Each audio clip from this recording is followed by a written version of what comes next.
Well, we have a little bit of news over the weekend. We're going to talk about Reggie Jackson leaving. There might be an open door to sign this 22-year-old pitcher with the minor league option. What some Astros are doing overseas, and someone shining in Arizona Fall League. Let's talk about it right now. Jainer Diaz, this is Locked On Astros. Hello and welcome to Locked On Astros, your daily Astros podcast. Here are your hosts, Eric the Man Huysman and Brett H-Town Wheelhouse Chancey.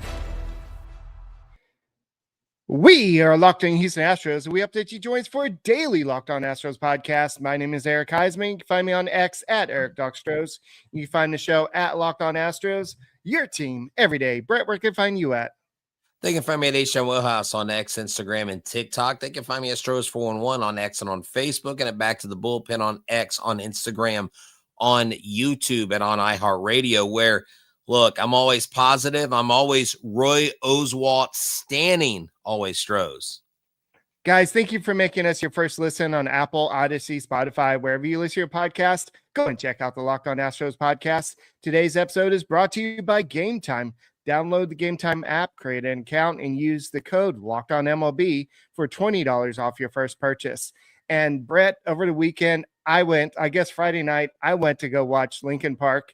It was actually the only performance in the United States in Dallas. So I don't know how that happened. They might have played in New York too, but they're mostly playing. It's a world tour. And so this is the first time that they've actually been back together since Chester Bennington passed away, and they have a new lead singer. And so it was definitely a great concert, a great show. And so thank you, Game Time, for helping with that. Yeah, definitely. No, that's awesome that you use Game Time to get those tickets. I do have a question, though. What were the Linkin Park songs like with now a female voice? I mean, did it seem like the same band, as a different voice? Did she kind of give it her own, did she change anything? What was that experience like? Some of the songs were built around Chester, so it's hard to duplicate that. So she did the best she could. At times it sounded like she was screaming more than singing, but overall, like some of the new stuff, it sounds kind of like what Linkin Park you expect to. But I know that the Astros were going through some changes last year. A new manager, they went through a lot of injuries last year. So the Astros kind of have their own little period of what do we do with this new lead singer and Joe Espada? And they start off so bad, and now they went back to the playoffs. They didn't make it that far, but a lot of people pointed to, well, there's some decisions that have been made over the past 3 years that were a little bit questionable. We've talked about Jose Abreu signing. We talked about the fact that that Jim Crane did not bring back James Click. We all talked about Montero. We've talked about trading 2 prospects to get back Justin Verlander, who hasn't really done a lot since he's been back with the Astros, but he has been helpful at certain points. So part of that time, Reggie Jackson has been a pseudo executive, as he quoted himself. I know that he was supposed to be in charge of, what did you say it was? He was a part of the community outreach. I mean, he was helping them do stuff in the community. So he was more of an ambassador role. I do know that when he was in New York, Eric, ambassador role, when he was with the Yankees, kind of helping them out with things here and there, he would say, sorry about that. That was me. He would say that actually that, he was involved in all these things. And so I always wondered if he was actually involved in some of the decisions, how much Jim Crane leaned on him, because, we know the whole kind of Bagwell debacle thing with that. But do you think, Eric, there is a shift in mindset? Do you think that Reggie was a big part? Or what do we know from what we've been told from various reporting on Reggie Jackson's time with the Astros? He was with us for like 4 seasons, I believe. 3 seasons, I believe, maybe 4, but He came into Jim Crane's inner circle before the 2021 season. He was a special advisor. He became a fixture at spring training, select trips. He helped at the batting cages, but he also was one of the Jackson. I know that we talked about this before the show. Reggie Jackson listed himself among the 4 or 5 people that made the decisions among the Houston Astros. And I don't know if you remember back when the Astros did not sign Blake Snell during the offseason. He made a comment. He went on to some I don't know, some radio show or something, and he basically said that he wanted this pitcher. Blake Snell wanted this many years and this much, and that's not what we do on this Astros team. So he was part of the decision process, one of 4 or 5 people. Well, he was, but I think I think the counter to that in me believing that he didn't have as much pull as a lot of people would like to think is that Jim Crane's always done that, right? Now, I think if Jim Crane had shifted a little bit, or maybe he had gone 1 or 2 long deals, and then Reggie said, hey, don't do it. But nonetheless, he is a legend. He is a guy that you don't get to go see in the center field gift shop and sign his Mr. October hats anymore. He won't be around, but he wanted to spend more time with his family, and that's why he exited. I know a lot of people were talking about what about the hitting coaches? What's going to happen to them? And the Astros were top 10 in a lot of offensive categories, so we won't see much change there. I just wonder when Mr. Westlake's going to get his chance. And the Astros, I think Dana Brown has his work cut out for him. We'll get into the second segment. We'll talk about Roki Sasaki because I think there's a lot of assumptions about how much this guy's going to get versus how much he's actually going to be able to be eligible for. And there's some details about that. But Eric, I don't know if you know this, but Jeff Bagwell's favorite first baseman hit a home run in Puerto Rico today. So just don't let Jeff Bagwell know, right? Yeah, I saw that he drove in actually Zach DeZenzo. So we'll talk about that a little bit later. But when I heard about this Reggie Jackson thing, leaving the Astros, I'm like, oh no, here comes another person leaving the Astros and he's going to bash them. But he said, no, he actually enjoyed being part of the Astros organization. He said that the game is changing with analytics. Everybody's it's a different something that he's not used to, but at the same time, you still hit the ball, you still catch the ball, and there's still clutch performances. So he was able to make himself useful. But he said, I really loved working with Jim Crane. He was a wonderful guy, a great leader. I learned a lot being around Jim Crane. He's always a friend, and that fan base is special. Man, they love their Astros. So he has not totally eliminated going back to the Yankees at some point. I know that he was seen with the, I believe in the front office suites or something during the World Series, but apparently they did not talk about a future job. This was, like you said, just a situation where he wanted to spend some more time with his family down the road. So to answer your original question, it really depends on how much influence not Jim Crane, but I guess Jim Crane had that Reggie Jackson had on Jim Crane, because they're friends. And we know that Jim Crane likes to get the opinion of people outside of, I'm not saying he doesn't listen to Dana Brown, but he likes to get other people's opinions. Jeff Bagwell, right. Craig Biggio is part of the inner circle now. And so you have all these people telling him, hey, I think you should do this. Hey, I think you should go out and give this player. Hey, Jose Abreu, he's done this great stuff with the White Sox. He's a proven leader. So why don't you go out and get him? Hey, this Rafael Montero, this guy has anchored your bullpen for so many years. You don't have a GM right now, but let's just go and do what it takes to get this job done. So we don't know how much influence he had because they're friends. And Jim Crane listens to other people as part of the decision-making process. So there could be a shift of thinking with Reggie Jackson leaving. I know that Jeff Bagwell is probably the pseudo GM at this point without having the title, but his influence is there. So there could be a change of thinking. Does that mean that I still don't want them to go after somebody? We'll talk about Paul Goldsmith in a little bit. John Heyman actually gave his value. And of course, also Justin Verlander and Alex Bregman and your favorite, Kikuchi. So we'll go and talk about this and more on the Locked On Astros podcast. Guys, thank you for making us your first listen on Apple, Odyssey, Spotify, wherever you listen to your podcast. Go and check us out. This episode is brought to you by FanDuel. FanDuel is America's #1 sportsbook. Get ready to tackle the NFL action with FanDuel. It is a great place to go. Look, as we are talking, the Texans are preparing to take on the Lions. Hopefully, when you listen on Monday morning, it can be a victory. But, man, no Nico Collins, I don't know. But here's the great thing. With FanDuel, if you have it as a new customer, you can bet $5 and get $150 in bonus bets when you win that $5 bet. The FanDuel Sportsbook app gives you everything you need to place live bets in the NFL. It's like everything's there. You don't have to go to 8 different websites to get the information. You get a hunch in the middle of the game. Then you check out the latest stats. You view the live play-by-play and so much more on the same page where you place your bets.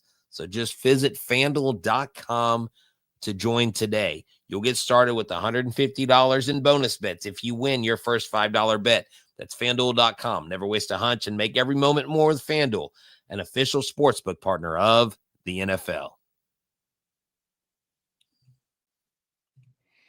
Hey guys, thank you for making Locked On Astros podcast your first listen every day. Whether it's on YouTube, go ahead and subscribe to us. And hey, Mr. Roy Oswalt gave us a shout out on Twitter or X. Sorry, I guess I'm going old school with your old school hat there. But Roy Oswalt, that was a cool interview. If you did not check that out, go back in time and go and check that out. But guys, thank you for making us part of your daily routine. Go ahead and subscribe to us. We're trying to get to 15,000 subscribers. And Brett, I know I kind of ended that last segment with my thoughts. Do you think that Reggie Jackson leaving the Astros affects their decision making at all?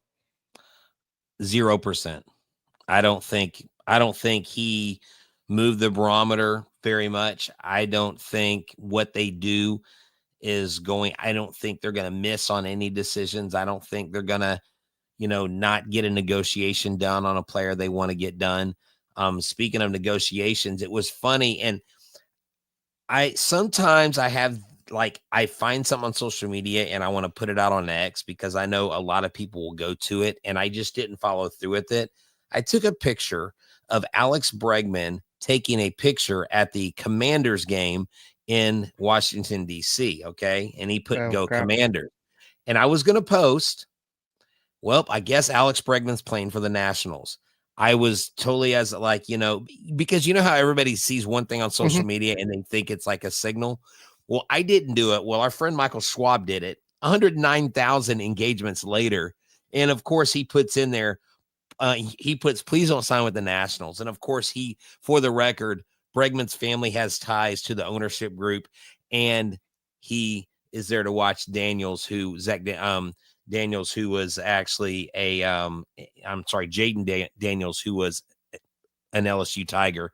But Alex Bregman, the decision they're going to make with him, whether they're going to go after this young guy, which there's a caveat to this young Japanese pitcher. It's not like your typical Japanese pitcher signing, and what they do with Fromber, what they do with Tucker, what they do with Melton, all those decisions, that's Dana Brown's job.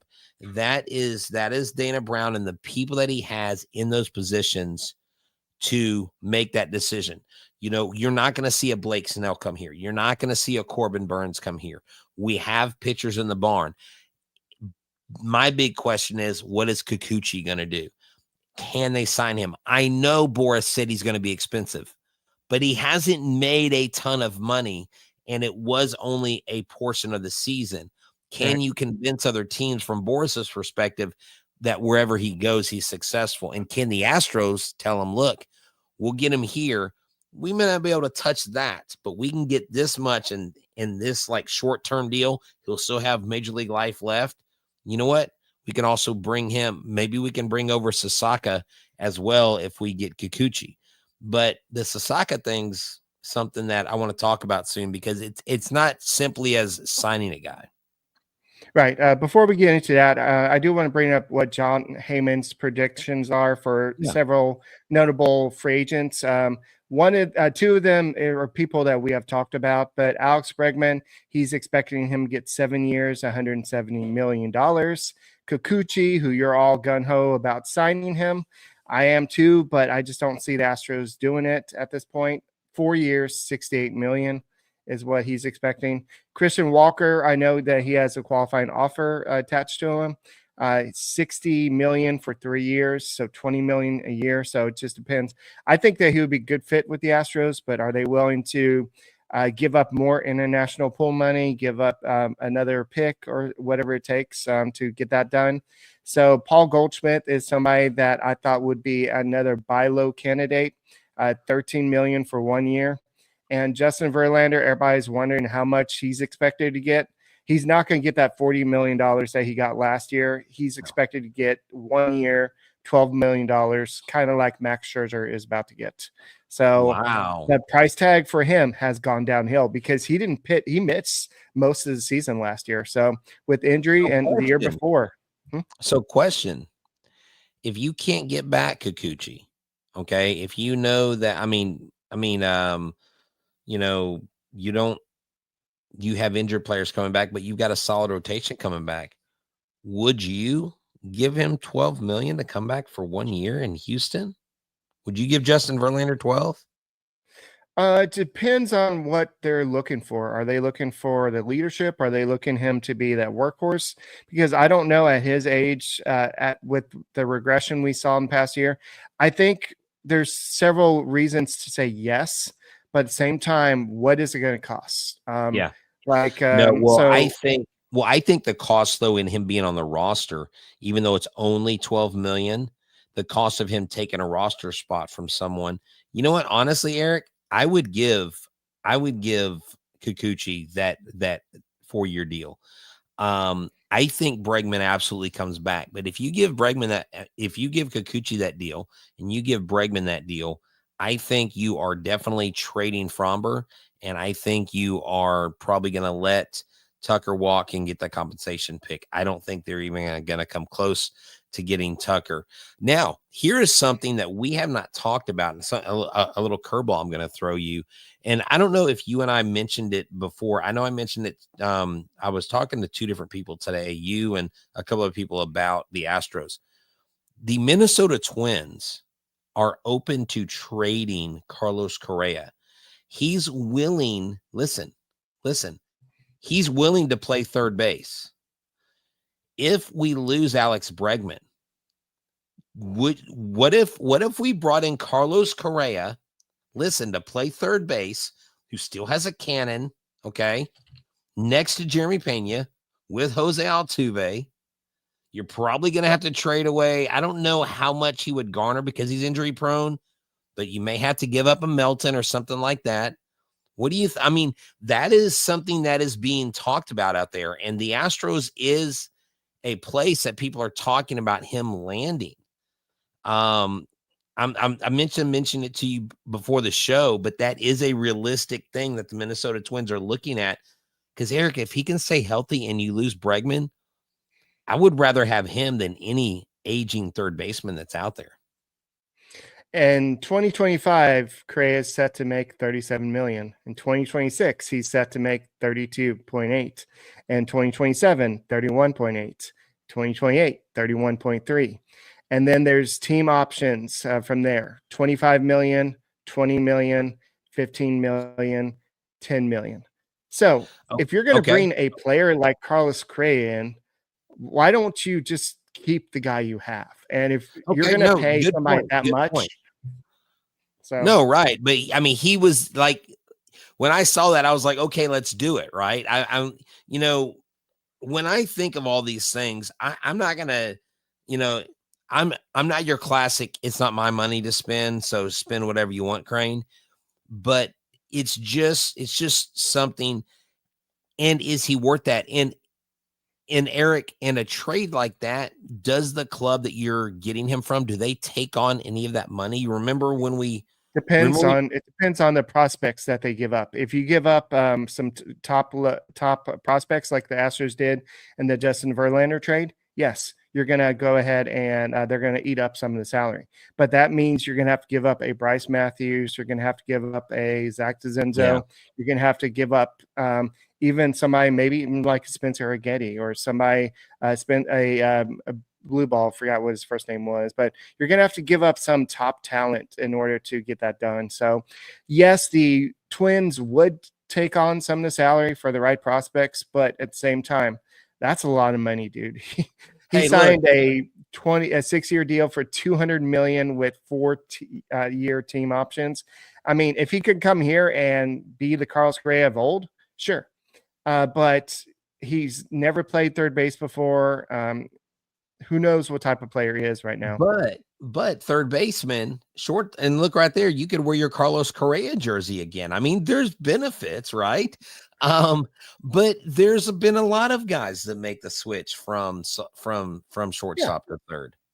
I'm not saying they can't. I'm just saying if you're going to spend that much money on Carlos Correa, then Alex Bregman and Gold Glover at third base, you know what he can do. But guys, we're going to continue this conversation next. Go ahead and make us your first listen on Apple, Odyssey, Spotify, wherever you listen to podcasts. Go and check out the Locked On Astros podcast. Hey, everybody, it's game time. And let me tell you, download the app today. Use the promo code LOCKEDONMLB for $20 off your first purchase. Terms to apply. Look, you heard Eric the Man Huysman talk about how he got a ticket from Game Time to a show at Globe Life Park. That's right. He went to go see Linkin Park, and he had a blast. I actually saw the experience on social media as he shared a lot of the songs. And I can tell you from experience and from Eric's experience that you get the all-in-one price and you get the seat views, the lowest price guaranteed. Your purchase is covered with the most flexible customer service policy in the ticketing industry. They have super deals all the times. And they also really, they take all the minutia out of it. You don't have to search thousands of tickets. You can go straight to the tickets you want at the price point you want. And if you find the tickets in the same row and the same section for a lower price, they'll credit your account 110% the difference. Download the Game Time app today, create an account, use the code LOCKEDONMLB for your first purchase. Terms to apply. Again, create an account and redeem the code at redeem the code LOCKEDONMLB, LOCKEDONMLB for $20 off. Download Game Time today. What time is it? Game time.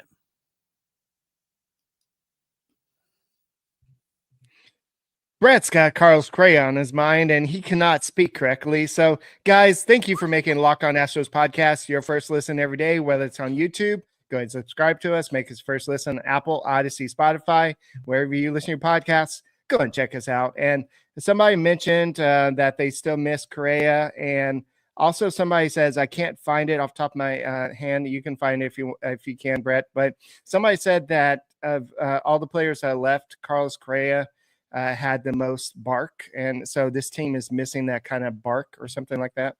So, well, he's got that dog in him. Yeah, no, he was the original defender of the team. Right. He was the one that told Cody Bellinger to shut the F up. I mean, he was H-Town, and he was the guy that even Sully said, he's the guy that I can't see in any other uniform.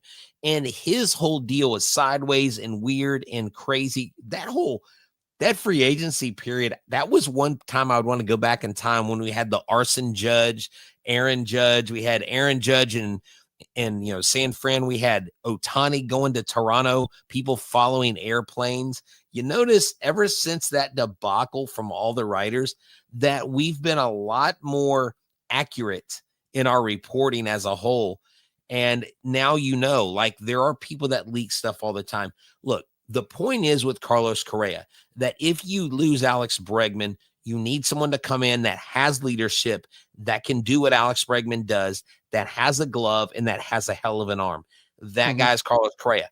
But the immediate concern is, number one, how is the contract going to be structured, like you mentioned? Number two, is he going to spend more times on the IL than at bats? That is the biggest concern. If he was healthy, the Twins would not be considering trading him. But they're looking at trading him. They're looking at trading Buxton, and I think there's one other player who's had injury issues. So Minnesota's trying to get younger. They're trying to get healthier. If the price is right, why not look at it? I still want Alex Bregman back. I want him back in an Astros uniform. Now, going on to Roki Sasaki. When you hear about Japanese pitchers, Eric, you typically hear, oh my gosh, they're going to post and they're going to be 50, 60, $70 million. This guy, 22 years old, because he hasn't met the service time, okay, because he hasn't met enough time, he's going to have to be signed to a minor league deal and then make the team, okay? I heard that today. And so he is going to be under the international pool, bonus pool money that a team signs him with. They're not going to be able to sign him with the other money allotted in their budget.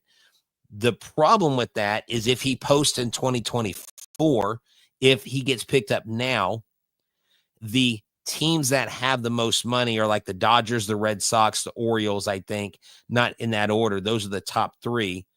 If he posts in 2025, in January 1, 2025, everybody's bonus pool money resets.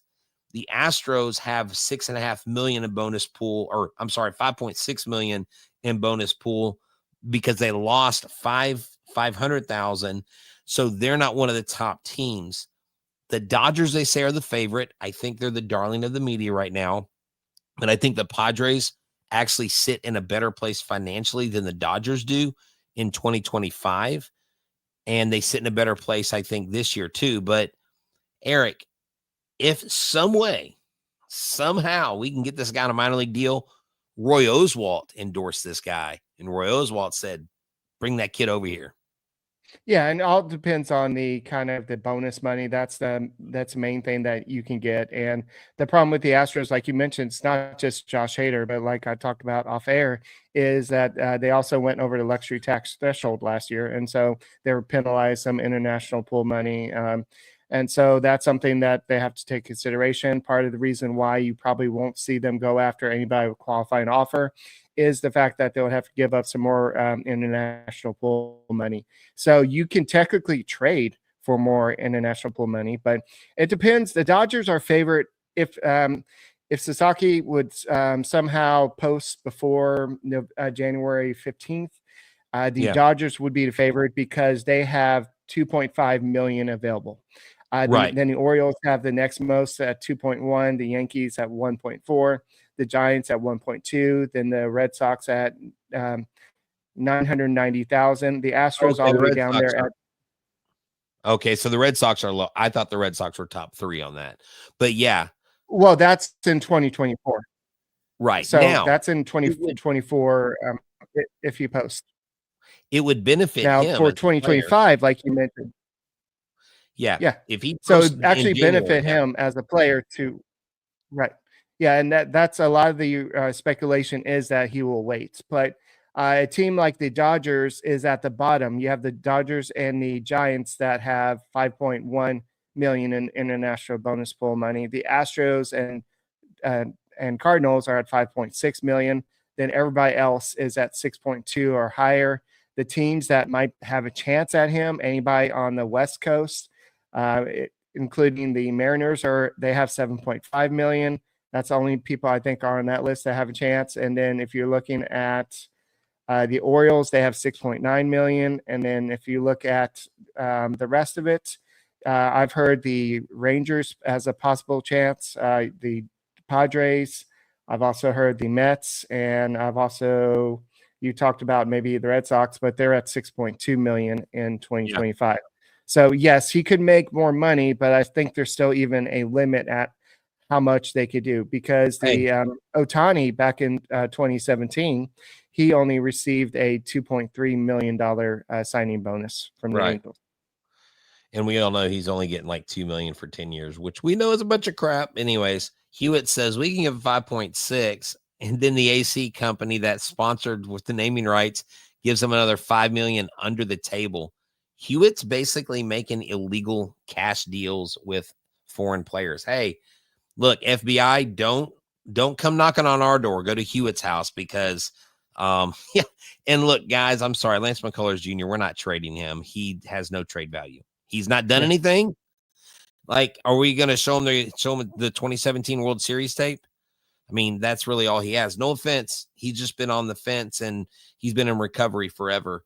But it would be great to see him. But speaking of young players, speaking of young guns, okay, we've got over in Puerto Rico, okay, we've got Bryce Matthews, Eric.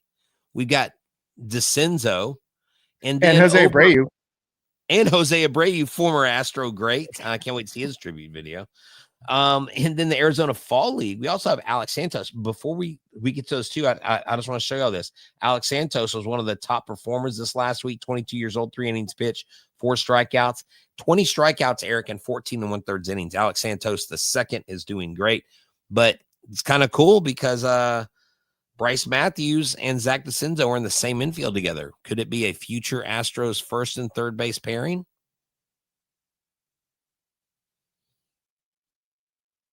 Yeah, I still think that, especially if Alex Bregman goes elsewhere. And to go back to Correa real quick, I think that if the Astros swing and miss on Alex Bregman, they don't bring any free agent for first base, then that's when they may pivot to Correa. But I think that Bryce Matthews is probably the answer at third base. If his arm's not good enough, Jeremy Pena has probably the arm to play third base. He made a lot of errors last year at shortstop, so could that be a position change in the cards for him? So, but Bryce Matthews, he needs to get all the experience that he can, because I think the Astros are going to be relying heavily on him next year, especially if Alex Bregman leaves. Yeah, for sure.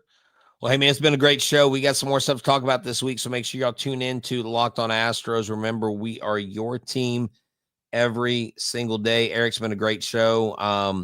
Hopefully we get some good news on Alex Bregman. I mean, who knows? Maybe we get an early Christmas present. Yeah. Guys, thank you for making us your first listen. We'll see you tomorrow, and go Stros. Go Stros.